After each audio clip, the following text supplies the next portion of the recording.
My name is Doug Anderson, and I'll be your host during the next event.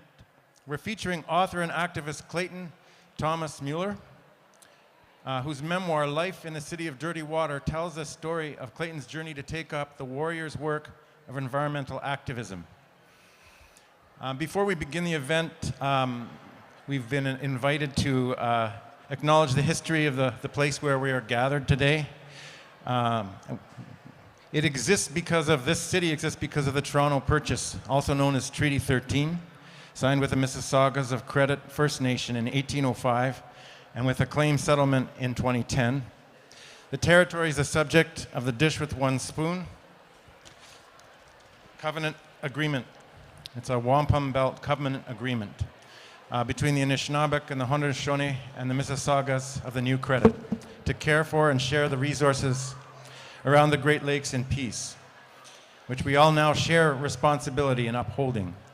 The Dish with One Spoon was born in part out of the Anishinaabeg concept, all our relations, and the Kinigana, which is the awareness that we are connected to and reflected in the living and non-living beings around us. Toronto is now home to many diverse First Nations, Inuit, and Métis peoples with long histories in the land. And acknowledging this is only the first step in building a practice of land stewardship and Indigenous solidarity that honors these peoples. So I want you to join me in welcoming Clayton. I'm just going to read his bio. I've met him for the first time today. Clayton's a member of the Treaty 6-based Matthias Colomb Cree Nation, also known as Pakatawagan. Is that all right? It's located in northern Manitoba. He's a campaigner for, until fairly recently, a campaigner for 350.org, a global movement that's responding to the climate crisis. He's campaigned on behalf of Indigenous peoples around the world for more than 20 years, working with the Indigenous Environmental Network, Black Mesa Water Coalition, Global Justice Ecology Project, and Bioneers, among others. Clayton has led Indigenous delegations to lobby United Nations bodies and the UN Permanent Forum on Indigenous issues. He's coordinated and led delegations of Indigenous peoples to lobby government in Washington, D.C., Ottawa, and the European Union. So please join me in welcoming Clayton to the stage. Thank you. Miigwech. Hey, everybody. Thanks so much, Doug. What's up, word on the street? Yeah. I don't know about you all, but the word on the street for me lately has been truth and reconciliation. There's been a lot of heavy things that this country, that they call Canada, has been dealing with the visit of the Pope, the death of the monarch as bookends, and in between, Kamloops 2015, and now over 10,000 Indigenous children finally finding their way back to the good hunting grounds now that all these unmarked graves are being unearthed. So it's a really heavy time, to be living in Canada, one way or the other. We've all been affected by colonialism, and we're all dealing with it in our own way. And so, as mentioned, I'm Cree from Pakatawagan Cree Nation, Treaty 6 territory. I'm really happy to be here in the territory of the Chippewas of the Thames, and I wanted to acknowledge those ancestors at the great city of Toronto, whose graves is built upon. And in a good way, I wanted to open our cafe conversation that Doug and I are going to be having about my memoir, Life in the City of Dirty Water, with a drum song, so that we can bring in those ancestors in a good way to this space to open up our hearts, minds, bodies, and spirits, that we may put them together and see what we could do for our children in the future, right now.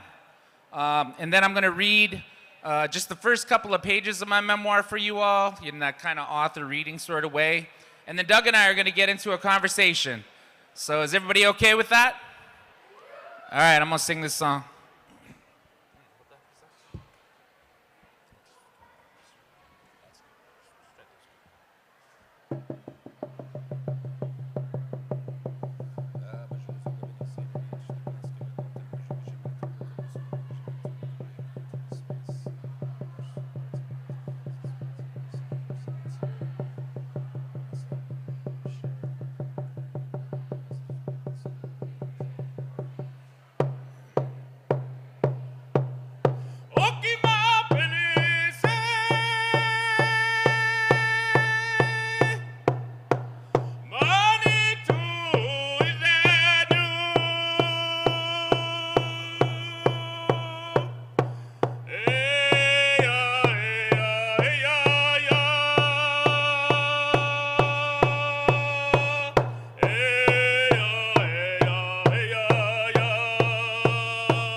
Oh. Oh. Oh. Oh. All right. Cool, man. All right, well, now that we've done that, I'm going to read from my book, just share a little bit about it. So it's awkward with it. You want me to hold it? Yeah. I don't know how to hold my book. Usually there's a podium for this sort of thing. But Doug's going to help me out. No, just right in front. Yeah, thank you. So where I'm going to read from is from Tapisiuen, or Flight, Chapter 1. And it's just the opening, first couple of pages. It's about my father. So here we go. The first time my father saw an airplane, he thought, it must be an angel. He was 5 years old, standing outside his family's cabin deep in the bush on Pugatawagan First Nation in northern Manitoba. It was before he attended residential school, but Catholicism was already very present in the community, and he had heard about angels from the priest who lived on the res. That day, he heard a strange noise and looked up. He saw a white cross flying through the sky, and he thought, this must be an angel, because what else could it be? He told me that story many years later. We were at the St. Regis Hotel in Winnipeg, and he was drunk out of his tree. It was one of the half dozen times I ever spent with him. And even though I was only 7 at the time, hearing the story triggered something inside of me. I now know that the unsettled feeling I had was the sudden understanding that I'm only one generation from living in the bush and being of the land. In only one lifetime, everything had changed. My father, Peter Sinclair Sr., was a Cree bushman and a miner. He worked for the railroad.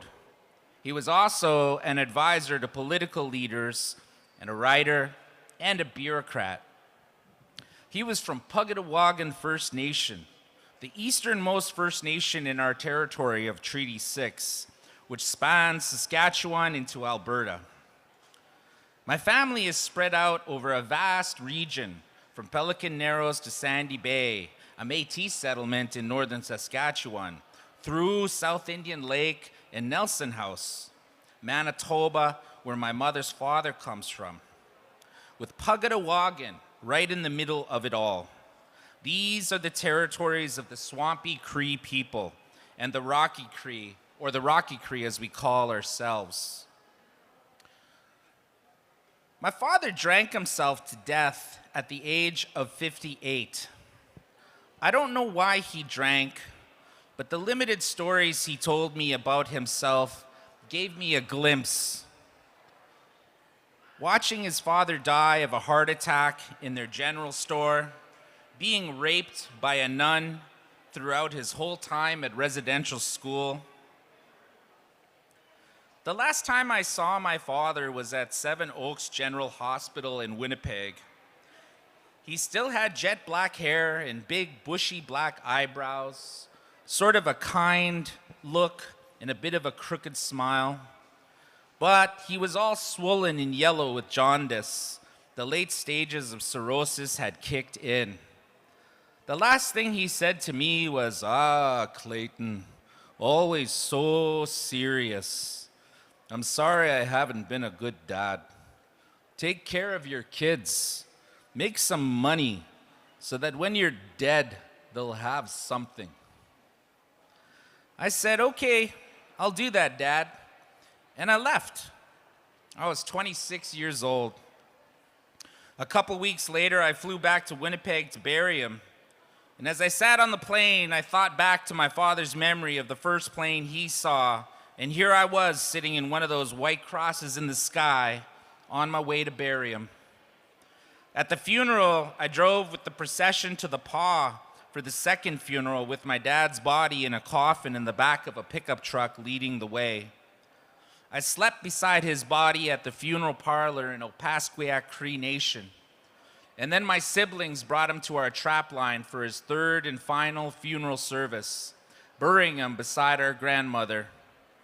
His spirit sat with me for the drive back to Winnipeg, the whole way down Highway 6, and we laughed about all the things we did not get to work out while he was still alive.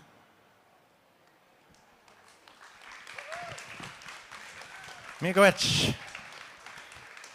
So I got a chance to read through this book, Clayton, this week, and it is a journey. So what he started with, I couldn't put it down. It wasn't challenging for me to keep reading it. I want to share that with you. And the reason for me that I'm going to want to hear from you and hear you talk about it, because it's telling a story that is very familiar, but it's also connecting it to everything that's going on, right? Everything that is now starting to sort of become paralyzed and is on the verge of collapse. And so what I read in this story was how your journey is weaving through that and arriving at some sense of peace, even though we're all still in this world and it's not a peaceful world. It's crazy. So I guess I wanted to start by asking you, what do you want people to know about this book and why you wrote it? Like what your motivations are? Well, this book was about, mental health and spiritual health. About 7 years ago now, my sons, who are now 16 and 14, they were little kids, and we were living in Ottawa at the time, and I kept having this psychological phenomenon where I'd be doing like homework or playtime or supper time, and I would just kind of blank out and just kind of start staring off into space and go into autopilot, and that was happening in other parts of my life as well. And it started to become a big issue. And so I talked to my therapist about it, and he said, well, Clay, it's really normal for survivors of Indian residential school and for the children of survivors of Indian residential school to exhibit patterns of what's called dissociative behavior. So when you get triggered, your fight or flight kicks in, and it's real easy to just go into autopilot, and that's your brain protecting you from trauma that you're experiencing that might have got brought up by whatever happened in the moment. And he said, in your children, you have to understand and develop tools to deal with it. Your children are mirrors. And so whatever age your children are at, they're going to mirror back to you whatever you went through at that age, positive or negative. And, for the traumatic stuff, it might trigger, different kinds of fight or flight responses, like nervous center responses that you're not even aware of, and that's where, so I said, well, shoot, how the heck do I deal with that? And he said, well, exercise, lose some weight, and, keep going to ceremonies, Sundance and Sweat Lodge, smoke your pipe, and, maybe start writing about it. Like when you have a moment where you get triggered, write down what triggered you and start writing, start journaling. And so, so I wrote a book actually, but it was way too messed up to publish. And it would have traumatized a bunch of people that I love. And so, I went back to the drawing board, and I was really frustrated because in my mind I was like, oh yeah, I'm going to write a memoir about all the messed up things I went through, and then I'm going to be healed, and then I'm going to go and do this and that, and I'll do it in a year. And little did I know in the publishing world, it takes like 3 years to get a freaking manuscript to market. And anyway, yeah, I was really naive. And but I also felt very defeated because, I dropped out of school in grade 8, and I didn't know how to, I'm not the best writer. I can write, but like grammatically and all that stuff, I'm not the best. And so, but I am a good, campaigner and organizer, and I've been fighting the good fight in support of communities fighting against multinational corporations and the governments that they have in their pockets from coming into our territories, especially the tar sands in Alberta and its associated pipelines. And actually, my brother and my sister, Anna and Spencer, are here. They're part of the Life in the City of Dirty Water team, and they've helped me with this project. And so Spencer and I have been like collaborating out on the front line, documenting, movement leaders and making like those cool, snappy little videos you see on Facebook and Instagram and now TikTok that, inspire you to take political action, right? And so we were already traveling a lot and doing a lot of work together. And I said, well, how about I raise some money and you just record me telling stories about what it's like to grow up Native in an inner city in Canada. And he's like, okay, that sounds amazing. And so we went through that process for quite a few months of just recording stories. He even came to Winnipeg a couple times and did recordings there. And then these guys are real savvy with the media. They took the audio from that and they put it into the Google Docs voice feature, and it spit out a manuscript, just me talking. And then we took that manuscript and Anna and I edited it into the book, Life in the City of Dirty Water, that got released on Penguin, Alan Lane Publishing. So that, so yeah, like the whole intention of this book was really to try and, learn how to practice mindfulness in a more disciplined way and to be a better father, and unfortunately, because of the choices that I've made, their mother and I are no longer together. For those of you that have read the book, my son's mother, but we're still best friends, and who knows what the future holds? I don't know. But, the process of this book and the reason I wrote it was to, heal myself so that I could go into this next phase of life and be more present. And also to set up a platform to have a conversation across these lands that they call Canada, to ask the 60,000-foot question: what's it going to take for all of us to move through and to heal from the violence of colonization? And so that's for I just quit my job with 350.org, and for the next 6 months, I'm going to be traveling around and just having conversations like this about that question and about the shared collective experience Indigenous peoples have gone through and are going through, and how we're going to change it to something a little bit more healing and, better. Miigwech.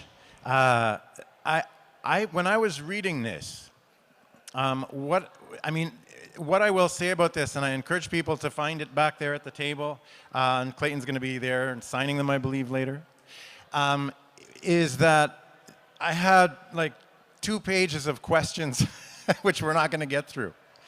But the reason I had so many questions is that the stories and the way they come through from the beginning to the end, they take us on a journey that challenges us at many fundamental levels. And so, for any Canadian or American for that matter, we're challenged to think about what happens to people, the first people here, what has happened, what is happening, and how colonization is an ongoing process. But we're also challenged because you're sharing things in the book that have to do with Indigenous knowledge, that have to do with spirituality.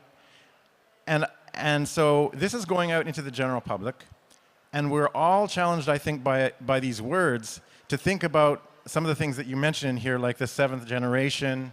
You talk about being free from Witago, which is this endless hunger and selfishness is one way that you describe it. It's a spirit. And I'm wondering if there's anything you'd like to share about how all that need that I get from reading this to, I think this is, you say we need a strong spiritual foundation. And it's like I'm getting a sense the real fight can only be won from a spiritual basis. Do you see how this book might be positioned to reach a broader audience and how they might take that and consider it in relation to their own lives and their own world? Yeah. Well, yeah, the Witigu is, when I was a little boy, all of us kids, and and I've even passed down these stories to my sons, which is horrible because they're terrifying, especially translated into English. And we're not even really supposed to talk about the Witigu, but I use that in this book, this story from my childhood about when my great grandfather fought a Witigu. He was in his canoe, and he was canoeing. He was on a hunt. And there's these islands in our trap line that you're not supposed to go to. Like, you're just not supposed to go to these islands on the lake. And there was a current all of a sudden that started pulling my grandfather's canoe to one of those islands. And he wasn't even paddling, and it pulled him right to shore. And as he was getting close to shore, he saw that there was a man standing on the shore, and he was acting kind of erratic. And when the canoe landed, he could see that that man had eaten his own lips, and he had eaten the fingertips off of his fingers. And it was a Witigu. And they always told us as children, when the snow is flying sideways, don't go outside, because that's when the Witigu will get you if you're of weak spirit and mind. And the Witigu represents insatiable hunger. It's the cannibal spirit. It can never satisfy its hunger, and it'll eat even its own family, even its own lips, even its own fingers. And for me, that represents, it represents imbalance, basically. And it's a reminder to always have the goal in yourself and in your family and in your community, that balance, say, between light and dark, between the sacred feminine creative principle and the fire of man, and all of that creative and beautiful connective tissue in between, that whole piece. There's many identities that come with that, and sacredness that comes with that, and a real universal balance, right? And as caretakers of the land, we have that responsibility to facilitate that balance and to speak for those that cannot speak for themselves, our plant and animal relatives. And so, for me, in this world of colonialism and now neo-colonialism, because the colonization is not over no matter what they tell you, instead of residential schools, we have child and family services now, in the prison industrial complex. Like, it's just like in the States, slavery ain't done, it's just prison labor now. So, yeah, the story is not done, but the Witigu unchecked destroys the world, and that's what capitalism is.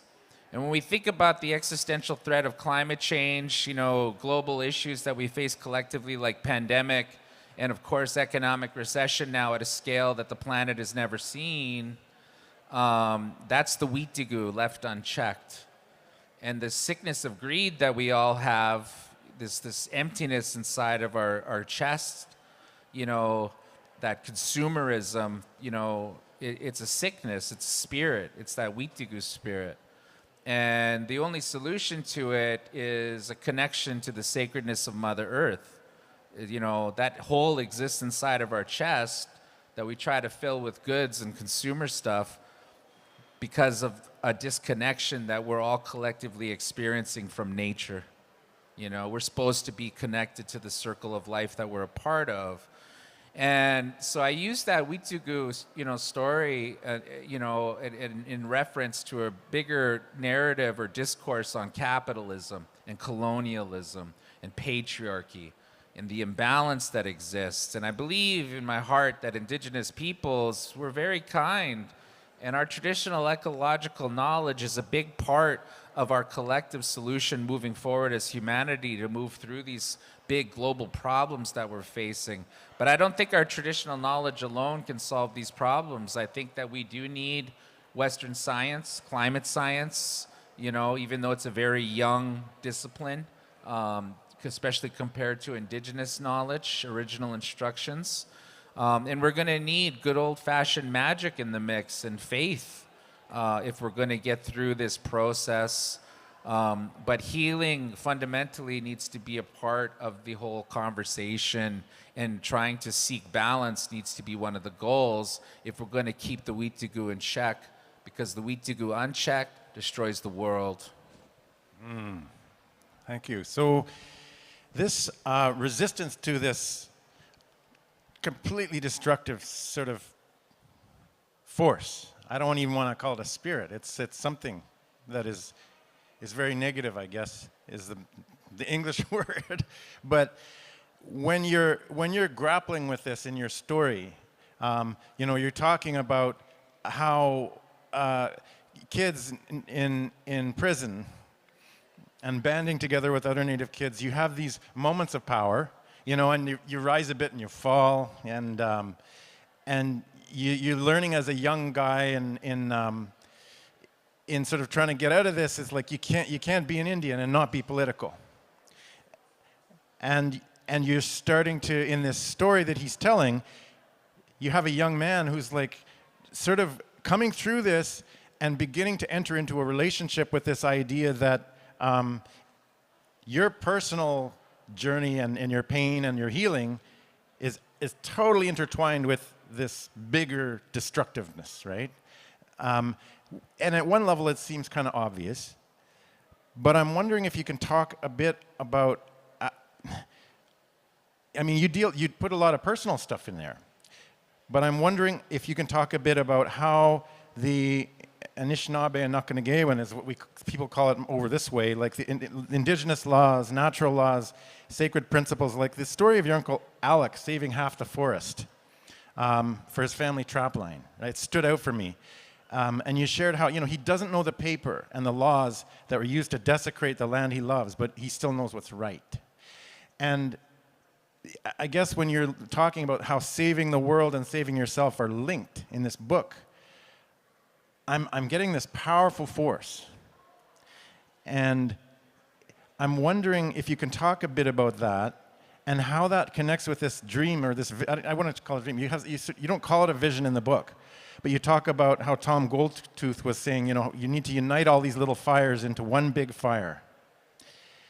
It's a long-winded question, right? But what I'm looking for, I guess, is how do you see justice in ways that are different because of the perspective you have and you had to come through?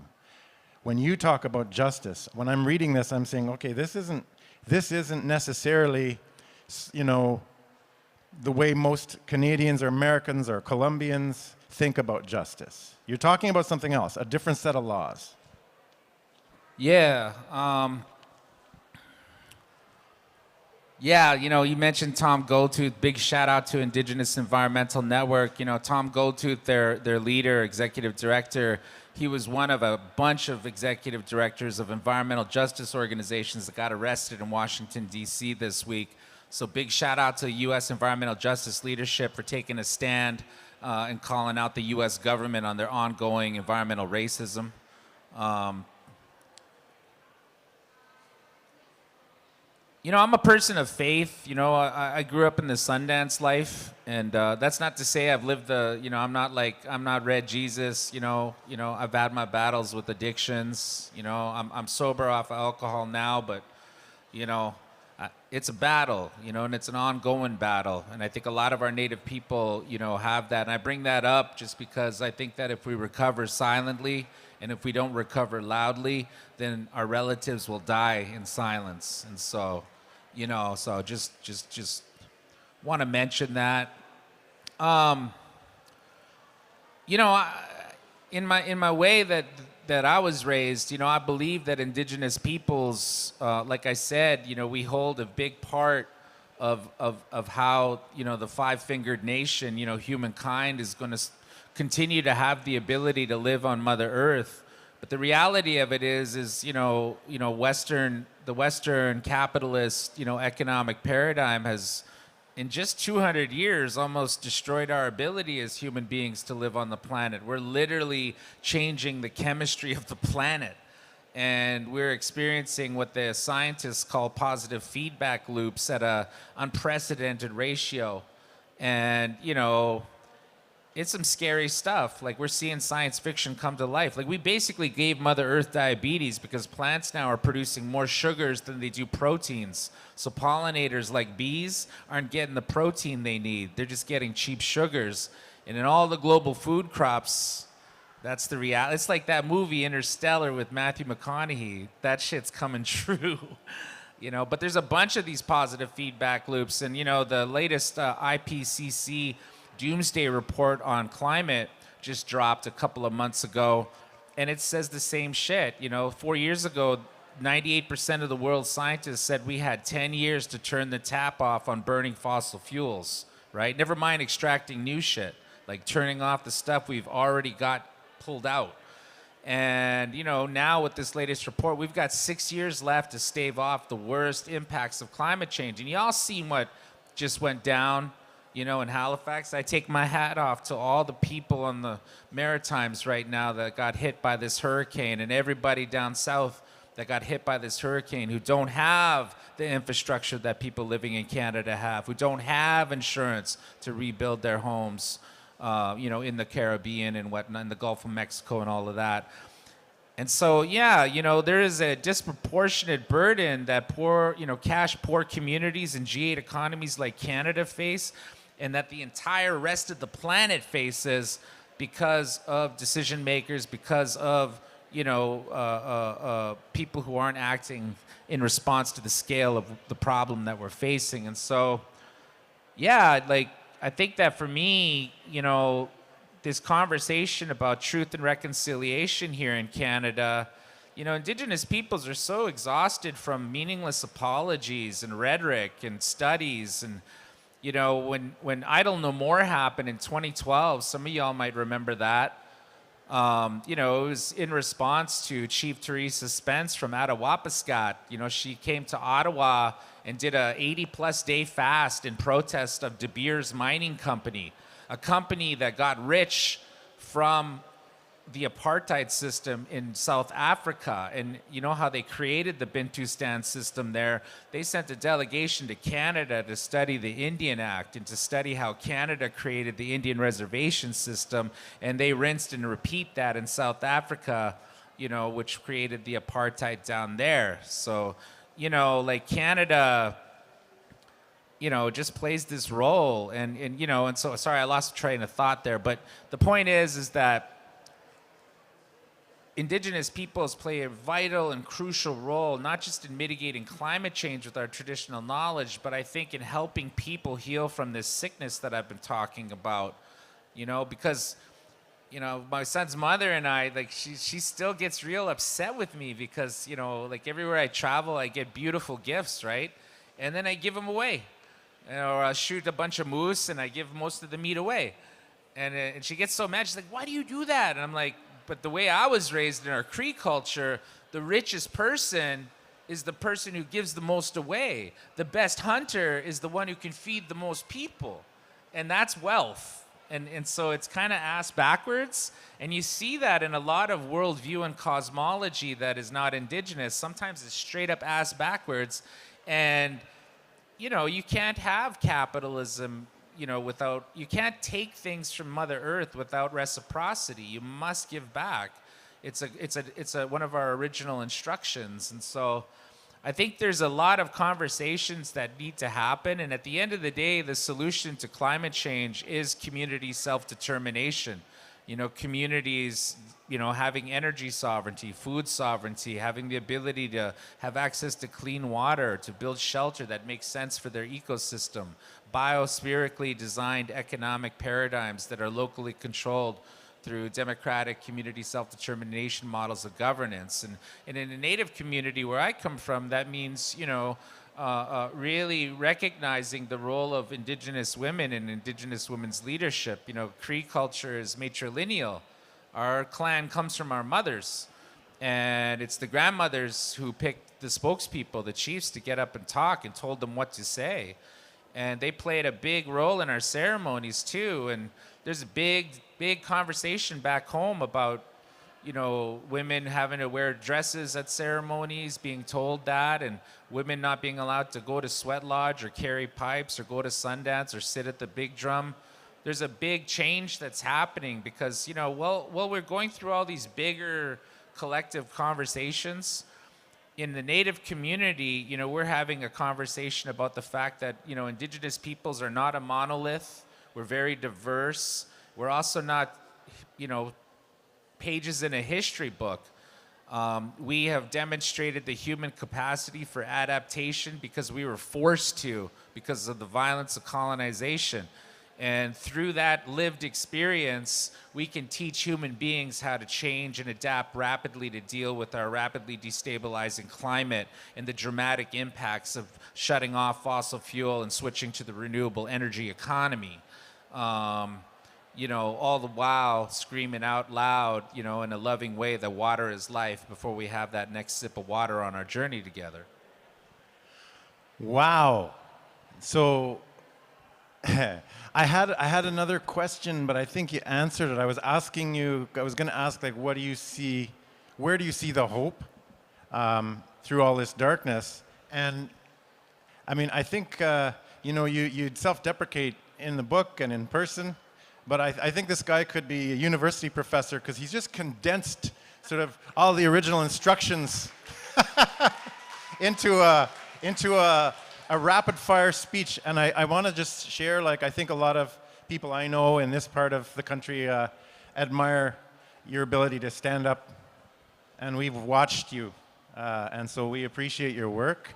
I think we have probably a limited 15 minutes left, and you wanted to do another song. But yeah, so what I'd like to do is invite you to, because I tend to talk a lot, and I'm trying not to.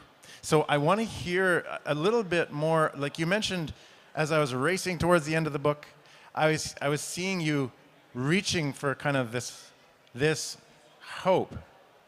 And, you're talking about planting a garden, and I want to know what you would say to people where the hope is in this, because you're chronicling a journey through darkness, you're chronicling this battle with Witigo, and I think you articulate what the hope is, but I want to encourage people here to pick up the book as an uplifting thing as well.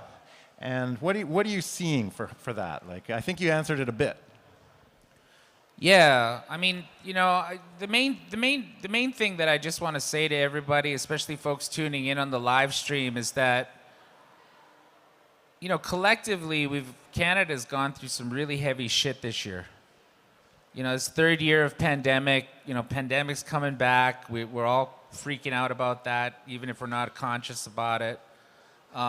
And yeah, there's just been a lot of crazy stuff. Personally, I want to say loving words to my relatives in James Smith Cree Nation. A lot of our families, our Sundance Lodge and my own family, were affected by that tragic, mass murder event that happened there. And the federal government is making things so bad with their austerity agenda on the reserve that horrible violent event after horrible violent event continues to happen on the res, and nobody's doing anything about it, and it's really, really bad. I mean, life is getting good for certain Native families, but for the most part, the pandemic, the austerity agenda of the government, I was talking about Chief Teresa Spence, and Idle No More, and she went to Ottawa to do that fast and to protest the De Beers Mining Company because the mine that they operate in Ottawapiskat, they connected the man camp to the little tiny reserves water and sanitation system, and all that workers' shit backed up the sewage system on the res, and it filled every single res house up with miners' shit, and it was minus 40 degrees outside. And they couldn't do anything about it, and the government wasn't doing anything about it, and so she went and protested, and the whole country stood up, And then after that, Standing Rock happened, and there's been this ball, Wet'suwet'en, called to shut down Canada. Black Lives Matter. People are like rising up. Just this Friday, climate strikes took action across the country on the eve of the hurricane hitting the Maritimes. People are rising up, And I think that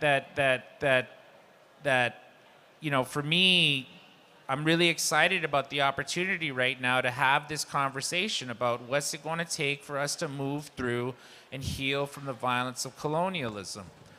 And, my message to all of you is to be easy on yourselves. It's been a really tough 3 years, and everybody's totally crazy right now, So just take it slow, take your time. But we do all have to start coming back together and, changing business as usual. We need to force these decision makers to act on the 94 recommendations of the Truth and Reconciliation Commission, but that conversation and those political actions are inextricably linked to the discourse and the action involved with mitigating and adaptation to climate change, because colonialism caused climate change. Climate change is because of colonialism. And indigenous peoples have a big part, whether people like to admit it or not. Indigenous peoples are every other Canadian's big brother and sisters, and this is our land. And in the spirit of that Two-Row Wampum Treaty, that's what it is. Two canoes in the river, heading in the same direction, but not interrupting each other's paths, and it just hasn't been that way, And if we don't do something about it, like in a meaningful way right now and into the future, we're going to continue to see some really horrible things continue to happen. And on the Native side of that experience, it's really difficult because our people never get a chance to breathe. They're always panic breathing. There's crisis after crisis. Poverty creates violence. It creates all kinds of horrible things. And this government they just continue to not, like, the fact that there's still boil water advisories in the country that has the most fresh water on Mother Earth is insane. Like, how do we have 100 plus boil water advisories in First Nations in a country that's a G8 economy? It doesn't make any sense. Like, when that Idle No More shit went down with Attawapiskat, it would have taken $3 million for them to fix all those houses and the water and sanitation system, and they wouldn't give it to them. But yet that same year, they spent $12 million to build fancy ski lodges on the Ottawa Canal so that, commuters skating to Parliament in the morning to go to work could change their ice skates in a fancy ice shack. They spent $12 million bucks, while Attawapiskat had no housing, and the housing they did have in minus 40-degree weather was full of the mining, like, sewage of the workers at the De Beers Mining Company that's destroying their freaking land, from an apartheid company. It's just crazy what's going on in Canada right now. And it's my hopes that my book, helps the non-native have a bit more empathy, patience, understanding, and awareness, not to buy into the right-wing narratives that exist out there, or even the centrist narrative that exists out there. Because, I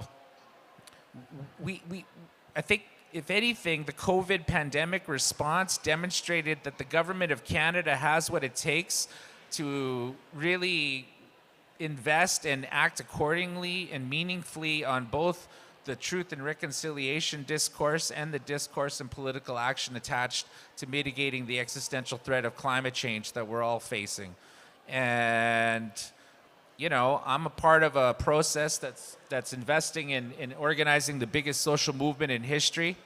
And I'm going to be knocking on, continue to be knocking on every other social movement sector, especially big labor, to invest accordingly. Because the biggest labor demographic going into Canada's labor market in the next decade is Indigenous peoples, first and foremost, followed secondly by immigrants, migrants, and climate refugees. And so the big unions of this country need to step up, open up their war chests, and in the spirit of international solidarity, unite, with the global climate justice movement, with the Indigenous rights movement, with the Black Lives Matter movement for system change, Because y'all can, change your light bulbs, and y'all can, plant a garden and get an electric vehicle, but that ain't going to do shit to solve climate change. And at the end of the day, we got to focus on the fossil fuel-centered agricultural complex, our truck and fossil fuel-centered truck transport economy, the bunker ship economy. These are big systems that we need to change, and it's only going to take social movement pressure to change those systems. And right at the very top of it all is the military-industrial complex. If we shut off big oil, there's no more warships and no more tanks and no more trucks that they got to fuel with fossil fuels around the planet, because we got the sun, we've got the moon energy of tidal power, we've got small-scale hydro, and we've got the heat and energy of Mother Earth's womb through geothermal. And we can do all of this stuff right now. And, the choice that we have in front of us is, do we want a pathway that is Mad Max, Beyond Thunderdome, Mega, or do we want Star Trek? You know what I'm saying? So the choice is yours, and I hope that Life in the City of Dirty Water helps you make that choice. Please check out lifeinthecityofdirtywater.com. We got a bunch of cool media on there that's not in the book and that's not in the film.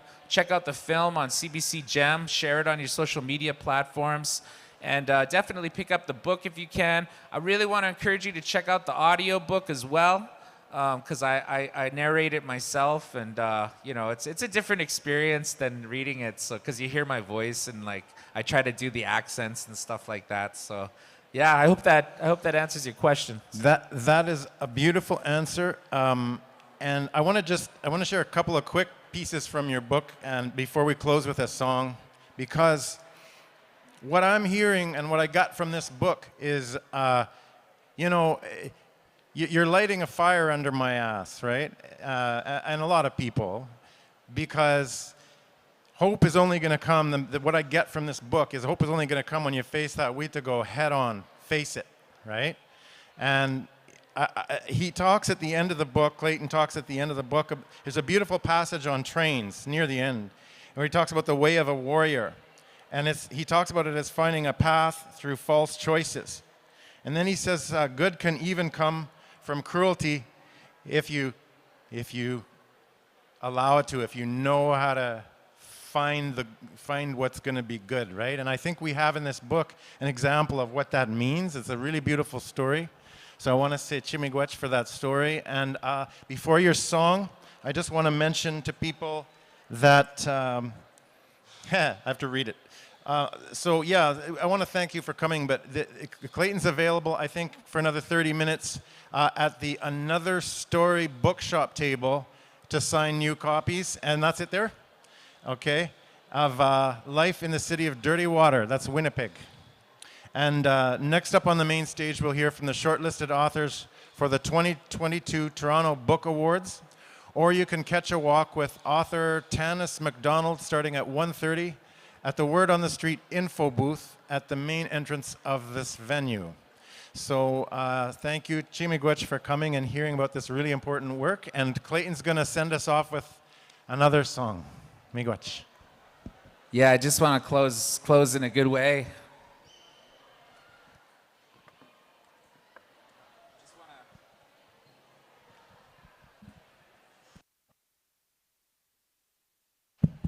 Yeah. All right. Hey, can I get a big round of applause for moderator Doug? Big shout out to his partner and his son that are here in the audience. Yeah. Got Wiki represented, and we got Métis Nation, Manitoba represented, and then the coming together of those beautiful nations and that young man right there. So, yeah, big shout out. I raise my hands to y'all. Appreciation, health, and happiness to your family. So yeah, I just want to close in a good way. Come on down, and if you got a copy of the book, I'm happy to sign it. If you got a question, ask it over there at the signing for the next 30 minutes. But let's hear one more song.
Thanks, Word on the Street. Yeah.